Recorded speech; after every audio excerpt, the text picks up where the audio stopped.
عزیز میاں کسب علم کے لیے دہلی گئے تو وہاں 2 مواقع پر انہیں ایسی صورتحال کا سامنا کرنا پڑا جہاں کسی صاحب نظر کی کرامت کے سامنے عقل دنگ رہ جاتی ہے۔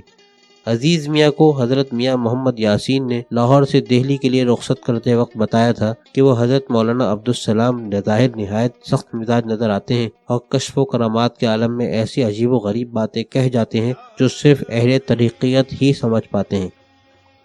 ان کی بعض باتیں اہل دنیا کی سمجھ میں نہیں آتی۔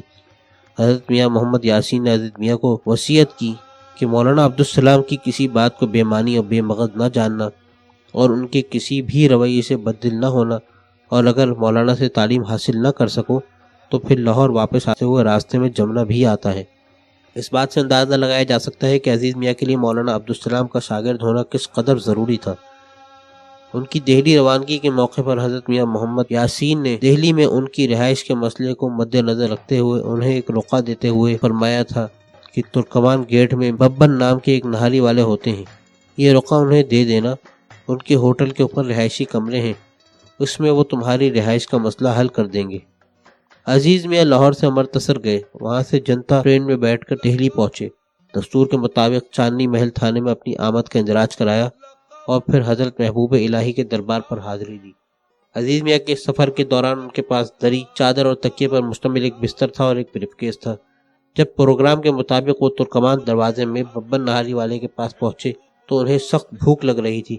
ان کے ذہن میں یہ بات آئی کہ خودداری کا تقاضا یہ ہے کہ پہلے وہ یہاں عام گاہک کی طرح کھانا کھا کر ادائیگی کر دیں، پھر ببن کو حضرت میاں محمد یاسین کا رقعہ پیش کریں۔ یہ فیصلہ کر کے انہوں نے روٹی اور نہاری کا آرڈر دیا۔ ببن نہاری والے کی نہاری تو مزیدار تھی، لیکن نہاری کھانے کے دوران وہاں ایک عجیب امتحان سے گزرنا پڑا۔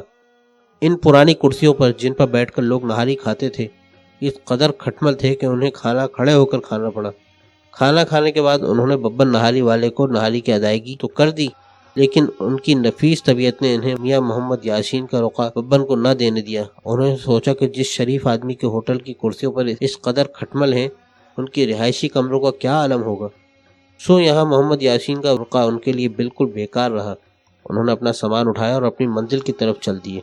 حضرت مولانا عبدالسلام کے یہاں حاضر ہونے سے قبل انہوں نے دہلی جامع مسجد کے سامنے حضرت شیخ کریم اللہ جہاں آبادی کے مزار پر حاضری دی، جس کے بعد انہوں نے ایک رکشہ کرائے پر لیا اور نماز مغرب کے وقت ترکمان دروازے محلہ قبرستان میں حضرت مولانا عبدالسلام کے مکان پر جا پہنچے۔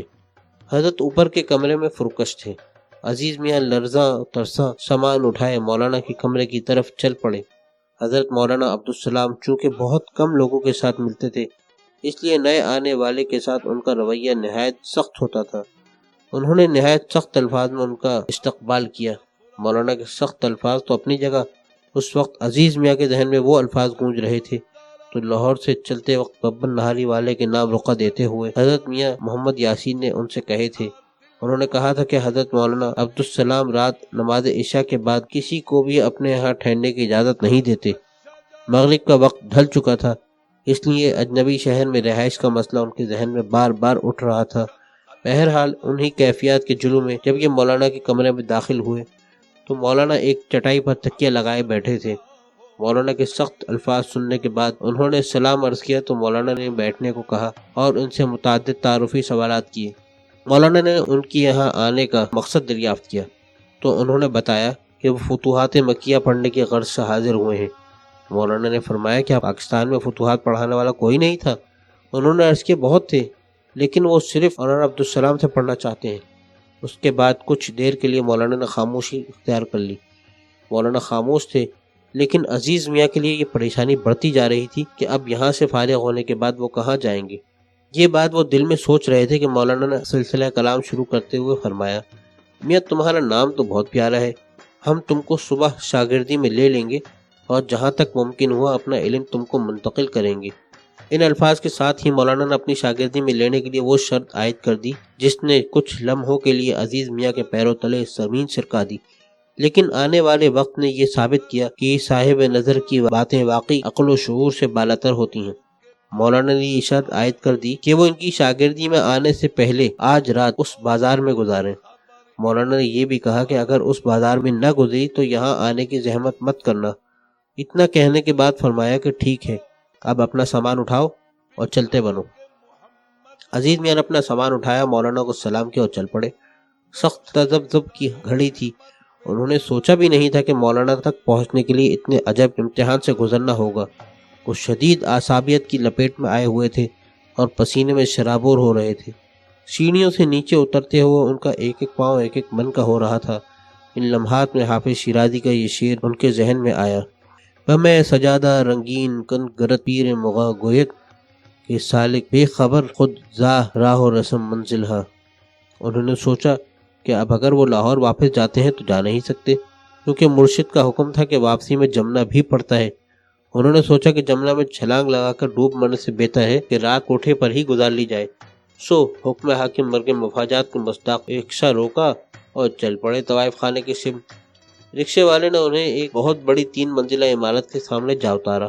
یہ عمارت کوئی 1 فرلانگ طویل ہے اور جاپان منزل کے نام سے پہچانی جاتی تھی۔ تینوں منزلوں کے آگے لمبا برآمدہ تھا۔ ساری عمارت فلیٹوں پر مشتمل تھی۔ رکشے والے کے بیان کے مطابق ان تمام فلیٹوں میں طوائفیں رہتی ہیں۔ وہ عجب کشمکش کی کیفیت میں ایک ہاتھ میں اٹیچی اٹھائے اور بغل میں بستر لیے سب سے پہلے نیچے کی منزل کے برآمدے میں تمام کمروں کو دیکھتے ہوئے چلے گئے جہاں طوائفیں بیٹھی ہوئی تھیں۔ جب نچلی منزل کا طویل برآمدہ ختم ہوا، وہاں سے سیڑھیاں اوپر کی منزل کو جا رہی تھیں۔ وہ سیڑھیاں اوپر چڑھے اور اسی طرح برآمدے میں چلتے ہوئے درمیانی منزل کے دوسرے سرے تک پہنچے۔ ہر منزل کے آخر میں ایک چائے اور پان کی دکان تھی۔ انہوں نے درمیانی منزل پر چائے پی اور پان لے کر تیسری منزل پر چل دیے۔ تیسری منزل کی سیڑھیاں چڑھتے ہوئے مولانا عبدالسلام کے الفاظ ان کے ذہن میں گونج رہے تھے۔ انہوں نے اب حضرت حکم کی تعمیل کے لیے جرأت مندانہ اقدام کرنے کا عہد کر ہی لیا۔ انہیں فکر لاحق ہو رہی تھی کہ اگر وقت گزر گیا مولانا کی نافرمانی ہو جائے گی، کیونکہ رات 1 بجے کے بعد بازار کا وقت ختم ہو جاتا ہے۔ وہ انہی سوچوں میں گم تیسری منزل کے برآمدے کے فلیٹوں کو دیکھتے جا رہے تھے کہ درمیان میں ایک فلیٹ میں انہیں 2 لڑکیاں بیٹھی نظر آئیں۔ انہوں نے فوراً بھانپ لیا کہ دونوں بہنیں ہیں اور ان کے علاوہ کمرے میں کوئی دوسرا آدمی نہیں ہے۔ وہ بوجھل قدموں کے ساتھ کمرے میں داخل ہوئے۔ کمرہ بہت ہی سلیقے سے سجا ہوا تھا۔ چاندنی بچھی ہوئی تھی، تکیے لگے تھے، قالین پر ایک ہارمونیا اور ایک طبلہ رکھا ہوا تھا، لیکن کوئی سازندہ موجود نہ تھا۔ انہوں نے کمرے میں داخل ہوتے ہی اپنا اٹیچی ایک تکیے کے اوپر اور اس کے اوپر اپنا بستر رکھا اور جیب سے پرس نکال کر اپنے سامنے رکھا اور لڑکیوں سے گانے کی فرمائش کی اور سر جھکا کر بیٹھ گئے۔ ابھی وہ اس کیفیت میں ٹھیک سے دم بھی نہ لینے پائے تھے کہ لڑکیوں کے زوردار قہقہے نے پریشان کر دیا۔ انہوں نے تعجب کے عالم میں اس قہقہے کی وجہ دریافت کی تو ان میں سے بڑی بہن نے جواب دیا کہ ہم نے آج تک آپ جیسا تماشبین نہیں دیکھا۔ عزیز میاں نے احتجاجی انداز میں ان سے پوچھا کیا ہوا؟ کیا مجھے سرخاب کے پر لگے ہوئے ہیں یا مجھ میں کوئی کمی ہے؟ ان میں سے بولی نہ سرخاب کے پر لگے ہیں اور نہ ہی آپ میں کوئی کمی نظر آتی ہے، مگر پھر کہتی ہوں کہ آپ جیسا تماشبین کبھی اس کوٹھے پر نہیں آیا۔ انہوں نے پریشانی اور حیرت کے مرد جرے عالم میں پھر دریافت کیا کہ بھائی کیا خصوصیت ہے مجھ میں کہ آپ مجھے تمام تماشبینوں سے جدا فرما رہی ہیں؟ اس لڑکی نے جواب دیا کہ اس کوٹھے پر بڑے بڑے نواب آتے ہیں مگر بستر ہمارے ہی ہوتے ہیں، آپ واحد تماشبین ہیں جو بستر سمیت آئے ہیں۔ انہوں نے ہنس کر کہا کہ آپ ٹھیک کہہ رہی ہیں، میں پردیسی اور غیر ملکی ہوں، پاکستان سے آیا ہوں۔ یہ بستر میرا رخت سفر ہے، میں صرف اسی کوٹھے ہی کے لیے یہاں نہیں آیا۔ اس لڑکی نے پھر سوال کیا کہ آپ دہلی میں سیر و تفریح کے لیے آئے ہیں؟ انہوں نے جواب دیا کہ وہ سیر و تفریح کے لیے نہیں آئے بلکہ یہاں وہ اپنے ایک استاد کی خدمت میں تعلیم حاصل کرنے کے لیے حاضر ہوئے ہیں۔ لڑکی نے ماتھے پر بل ڈالتے ہوئے کہا کہ ایک کیسا استاد ہے کہ آپ اتنی دور سے ان کے پاس آئے اور وہ آپ کا سامان تک اپنے پاس نہیں رکھ سکتے؟ انہوں نے اس انداز تکلم کو بھانپتے ہوئے کہا دیکھو بھائی، مجھے جو چاہو کہہ لو، مگر میرے استاد کی شان میں ایک حرف بھی غلط ادا کیا تو میں یہ برداشت نہیں کروں گا۔ ان کی اس عقیدت کو دیکھ کر وہ لڑکی ایک لمحے کے لیے حیرانی کے عالم میں خاموش ہوئی اور پھر بولی آپ جس استاد سے اتنی عقیدت رکھتے ہیں ذرا ان کو نام تو بتا دیجئے۔ انہوں نے نام بتانے میں لیت العال سے کام لیا، لیکن ان دونوں بہنوں کی ضد پر انہوں نے بتایا کہ ان کے استاد ترکمان دروازے میں ہوتے ہیں اور ان کا نام مولانا عبدالسلام ہے۔ ان کے منہ سے مولانا کا نام نکلنا تھا کہ اس لڑکی پر دیوانگی کسی کیفیت طاری ہو گئی اور وہ عزیز میاں کے قدموں سے لپٹ گئی۔ اس کی آنکھوں سے لگاتار آنسو بہہ رہے تھے اور وہ دیوانہ وار بس یہی کہے جا رہی تھی آج وعدہ پورا ہو گیا، آج وعدہ پورا ہو گیا۔ عزیز میاں یہ سب کچھ دیکھ کر حیران و پریشان ہو رہے تھے۔ انہوں نے بڑی مشکل سے اس لڑکی کو اپنے قدموں سے اٹھایا اور اس راز سے پردہ اٹھانے کو کہا۔ لڑکی نے بتایا کہ آج سے چند سال قبل ہم دونوں بہنوں کی حالت یہ تھی کہ ہمارے کپڑوں میں پیوند لگے ہوتے تھے، اکثر فاقوں کی نوبت رہتی تھی۔ ہم نے حضرت مولانا کی خدمت میں حاضر ہو کر حالت کی بہتری کے لیے دعا کی درخواست کی۔ حضرت نے ہمارے لیے دعا فرماتے ہوئے ہمیں نصیحت کی تھی کہ تمہارے پاس 3 آدمی آیا کریں گے، تم صرف انہی کو اپنا گانا سنانا۔ یہ 3 آدمی ہفتے میں 2 دن گانا سننے کے لیے آتے ہیں۔ ان تینوں کا کس مذہب و ملت سے تعلق ہے ہمیں کوئی علم نہیں، ان تینوں کے نام سے بھی ہم ناآشنا ہیں، لیکن اب صورتحال یہ ہے کہ ہم اس کوٹھے کی سب سے مالدار طوائفیں ہیں۔ ہم ہر جمعرات کو حضرت کے در پر سلام کے لیے حاضر ہوتی ہیں اور ہر بار التجا کرتی ہیں کہ حضور کبھی ہمارے غریب خانے پر قدم رنجہ فرمائیے۔ آپ ہمیشہ ایک ہی بات کہتے تھے کہ جب کوئی میرا شاگرد تمہارے یہاں آئے تو تم سمجھنا میں ہی آ گیا ہوں۔ یہ 8-10 سال کا انتظار آج ختم ہوا۔ یہ کہہ کر اس کی چھوٹی بہن نے عزیز میاں کا سامان اٹھایا اور اندر کے کمرے کی بڑی الماری میں رکھ دیا۔ ان کے لیے فوراً کھانے کا بندوبست کیا گیا۔ کھانا کھانے کے بعد انہیں آرام کے لیے اندر کا جو کمرہ دیا گیا وہ انتہائی سجا ہوا تھا۔ جب صبح ہوئی تو ان کے لیے پرتکلف ناشتے کا اہتمام تھا۔ ناشتہ کرنے کے بعد جب مولانا کی خدمت میں حاضری دینے کے لیے نکلنے لگے تو ان دونوں بہنوں نے اس وعدے پر رخصت کیا کہ وہ مولانا سے اجازت لینے کے بعد شام کو یہاں ہی قیام کریں گی۔ جب عزیز میاں مولانا کی خدمت میں حاضر ہوئے تو مولانا دیکھ کر مسکرائے اور فرمایا، کہو میاں، بندوبست اچھا ہو گیا، کوئی پریشانی تو نہیں ہوئی؟ انہوں نے ہاتھ باندھ کر مولانا سے کہا کہ حضور یہ سب آپ کی نظر کرم کا نتیجہ ہے۔ اس کے بعد مولانا نے انہیں باقاعدہ اپنی شاگردی میں لے لیا۔ مولانا کے بعد دن گزارنے کے بعد اس پہ وعدہ وہ کوٹھے پر واپس پہنچ گئے۔ عزیز میاں تقریباً 1.25 سال تک حضرت مولانا عبدالسلام کے پاس پڑھتے رہے۔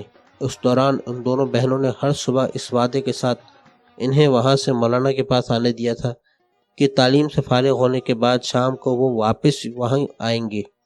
ان لڑکیوں کی عقیدت کا اندازہ اس بات سے لگایا جا سکتا ہے کہ انہوں نے ابتدائی دنوں میں ہی عزیز میاں کی کپڑوں کی پیمائش لے کر اکٹھے درجنوں سوٹ ماں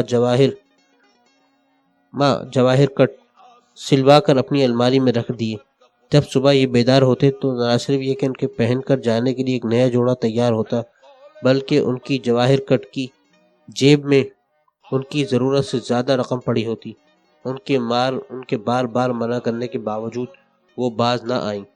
حضرت مولانا عبدالسلام کی نظر کرم سے اللہ نے نہ صرف عزیز میاں کے قیام دہلی کے دوران رہائش کا مسئلہ حل کر دیا، بلکہ انہیں مطالعہ کرنے کے لیے ایک پرسکون کمرہ بھی مل گیا۔ انہیں نہ کھانا پکانے کی فکر اور نہ کپڑے دھونے کی فکر رہی، حتیٰ کہ انہیں کتابوں کی خریداری اور دوسرے اخراجات کے لیے بھی رقم کی کمی محسوس نہ ہوئی۔